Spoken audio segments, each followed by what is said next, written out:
அன்பான உறவுகளுக்கு வணக்கம். குழம்பு மிளகாய் தூள் எங்கள் வீட்டு செய்முறை எப்படின்னு பார்க்கலாமா? 3/4 கிலோ மிளகாய், 1/2 கிலோ தனியா, ஒரு 5-6 கைப்பிடி நிறைய கருவேப்பிலை நல்லா கழுவி எடுத்து எல்லாத்தையும் தனித்தனியாக வெயிலில் காய வைக்கணும். மிளகாவை உடையிற அளவுக்கு காய வைக்கணும்.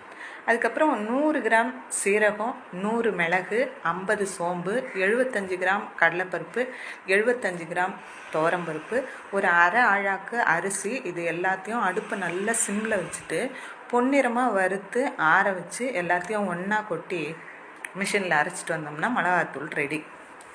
நான் மஞ்சளை இது கூட சேர்த்து அரைக்க மாட்டேன். அப்படி மஞ்சள் சேர்த்து அரைக்கிறவங்க ஒரு கைப்பிடி நிறைய கல்லுப்பையும் சேர்த்து போட்டு அரைச்சோம்னா தூளில் சீக்கிரமாக வண்டு பிடிக்காது. நான் மஞ்சள் 1/2 கிலோ வாங்கி தனியாக காய வச்சு அரைச்சி எடுத்துப்பேன்.